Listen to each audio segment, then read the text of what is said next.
उन्होंने रिपोर्ट में बाकायदा जिक्र किया इस बात का, और शायद व्यक्तिगत रूप से भी, कि ये नेतृत्व की असफलता है।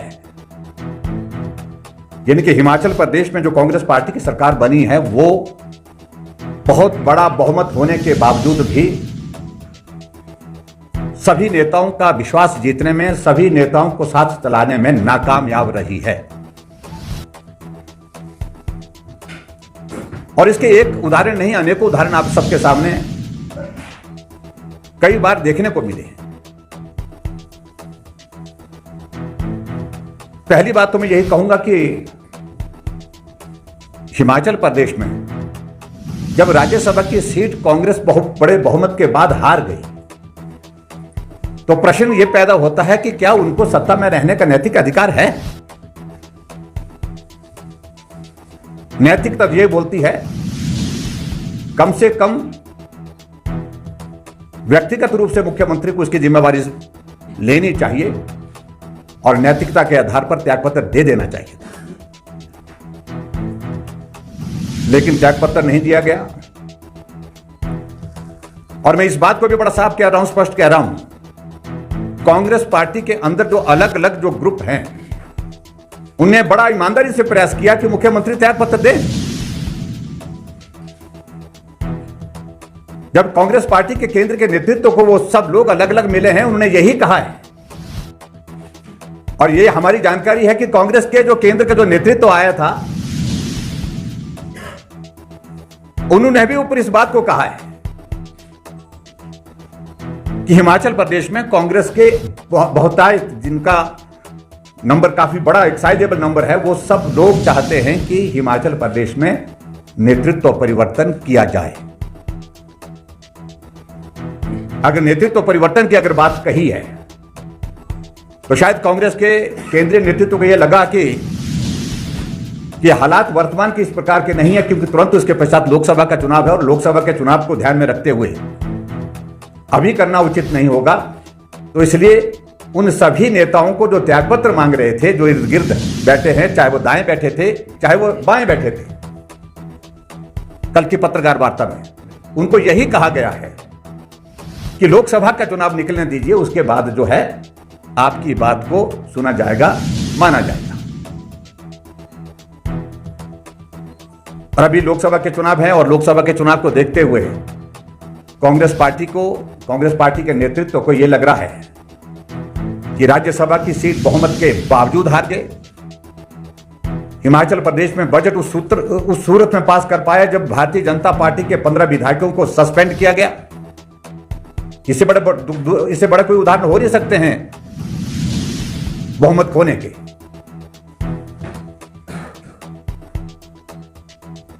आने वाले लोकसभा के चुनाव में कहीं फिर हार हो गई और लोकसभा के साथ जो उपचुनाव में कहीं हार हो गई तो बहुत मुश्किल होगा।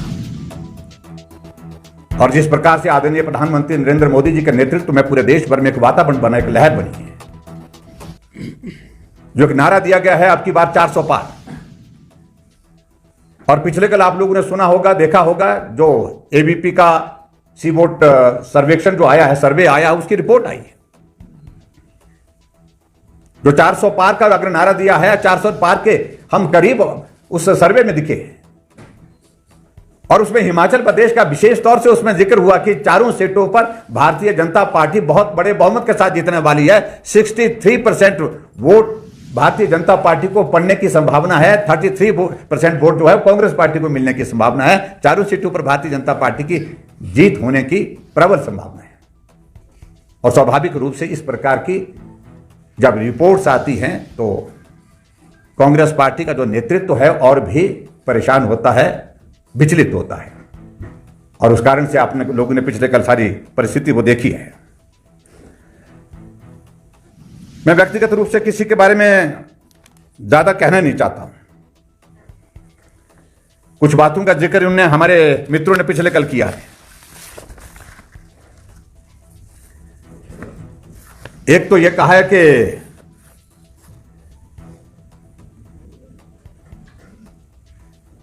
जो महिला सम्मान निधि है वो हम गारंटी के रूप में उसको पूरा कर चुके हैं। मित्रों, ये बड़ी हैरानी की बात है। कहां मिली, किसको मिली, कब मिली?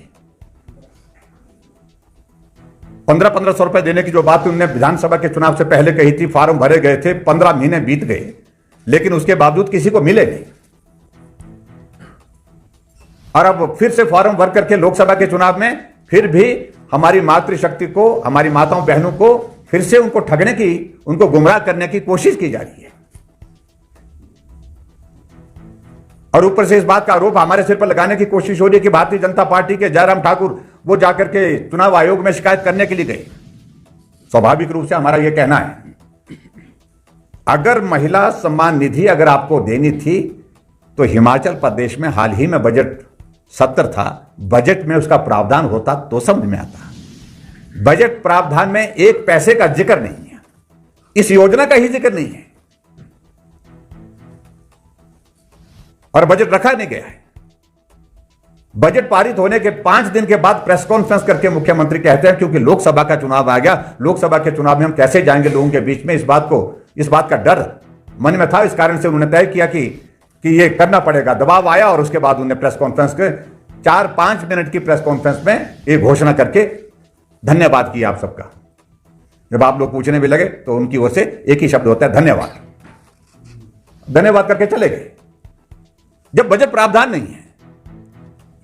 और हमने चुनाव आयोग में इस बात के लिए कहा कि इंदिरा गांधी जी के फोटो के साथ और उसके साथ साथ में मुख्यमंत्री के फोटो के साथ चुनाव आचार संहिता लागू होने के बावजूद वो फॉर्म भरे जा रहे हैं। क्या गलत किया उसमें? अगर आपको ईमानदारी से अगर महिला सम्मान निधि देनी तो 15 महीने में किसने आपके हाथ बांध के रखे? क्या इस प्रश्न का उत्तर है आपके पास? ये बार बार जिस प्रकार से झूठ बोल करके गुमराह करने की कोशिश की जा रही है और हमारी माताओं बहनों को जलील करने के एक तरह के मैं कह सकता हूं ये प्रयास है जो दुर्भाग्यपूर्ण है।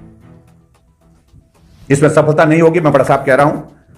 और इसके बाद और कहा कि अगर 2 महीने का अभी चुनाव के दौरान का अगर नहीं मिला तो हम 3000 रुपए जो है वो जून के महीने में देंगे। यही कहा शायद।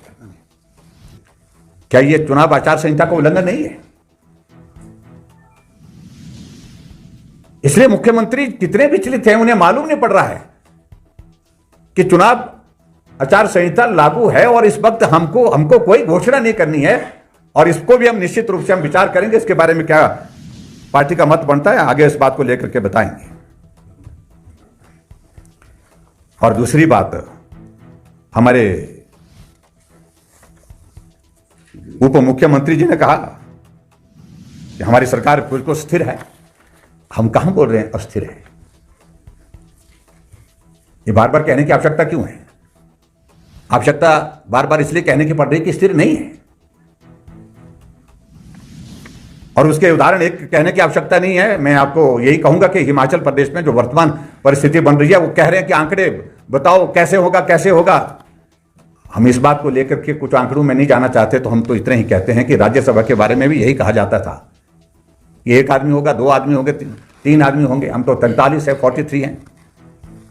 जब राज्यसभा के सिलसिले में भी यही कहा जा रहा था कैसे होगा, जो हो गया आपके सामने है। कांग्रेस के विधायकों ने कांग्रेस से विवश होकर के कांग्रेस पार्टी छोड़ने के मन के साथ बड़ा कदम उठाया और यह सरकार की कमजोरी है, सरकार की नाकामयाबी है। इस बात को लेकर के मैं बड़ा साफ कहना चाहूंगा। और इसके बाद आगे बढ़कर के एक और चीज करने की कोशिश की है। विधानसभा के चुनाव के दिनों में ओपीएस के इशू को लेकर के बहुत ज्यादा हमने बोला और उस सारी चीज को लेकर के इनके पहली कैबिनेट की बैठक में कहा था हमने, उसमें उस दिशा में बात तो की, लेकिन उसके बावजूद वक्त बहुत ज्यादा लग गया ओपीएस लागू करने की दिशा में। उसका हमने न तब विरोध किया, ना आज विरोध कर रहे हैं। अब दहशत पैदा करने की, डर पैदा करने की कोशिश की जा रही है कर्मचारियों के बीच में कि अगर भारतीय जनता पार्टी की सरकार बनेगी तो बंद कर देंगे। राजस्थान में भारतीय जनता पार्टी की सरकार बनी, अभी तक तो बंद नहीं की है। और दूसरी बात, हम मुख्यमंत्री जी को एक बार फिर से कहना चाहते हैं कि हम उस तरह की बदले की भावना के साथ काम करने वाले लोगों में से नहीं हैं। जिस प्रकार से आपने हिमाचल प्रदेश में 1000 संस्थान चले हुए, खुले हुए संस्थान सेवाएं दे रहे थे वो लोगों को, ग्रामीण क्षेत्रों में, दूर दराज के इलाके में उन संस्थानों को बंद किया है।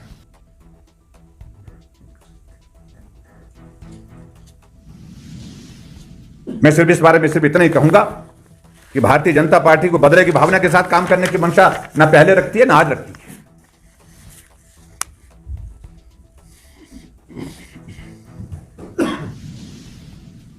और खास तौर से बार बार कहते रहे कांग्रेस के वो नेता कि जयराम ठाकुर को लोकप्रिय सरकार जो चुनी गई है उसको अस्थिर करने के लिए माफी मांगनी चाहिए। हमने कहा कि भाई हमने अस्थिर करने के लिए क्या किया? हमने तो कुछ नहीं किया। जो कुछ भी किया आपके ही साथ में चलने वाले लोग थे।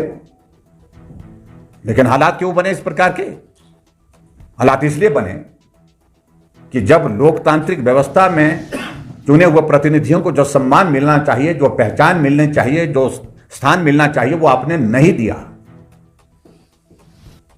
चुने हुए प्रतिनिधि दरकिनार करके अपने साथियों और मित्रों के साथ बैठ करके आप सरकार चलाने लगे,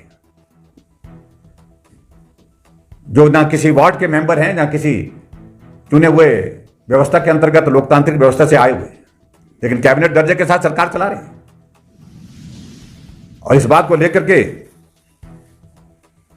उन मित्रों ने इस प्रकार का कदम उठाया है। और इसमें किसी व्यक्ति का, और खासतौर से हमारे ऊपर बार बार ये जो बात कही जा रही कि जयराम ठाकुर ने किया, जयराम ठाकुर ने किया, बहुत याद कर रहे हैं आजकल, बहुत प्यार आया आजकल। मैं उनका आभारी भी हूं उस बात के लिए। तीनों नेता यहां पर प्रेस कॉन्फ्रेंस में बार बार कह रहे थे। मैं यही कहूंगा कि भारतीय जनता पार्टी लोकतांत्रिक व्यवस्था में विश्वास करती है और हिमाचल प्रदेश में जो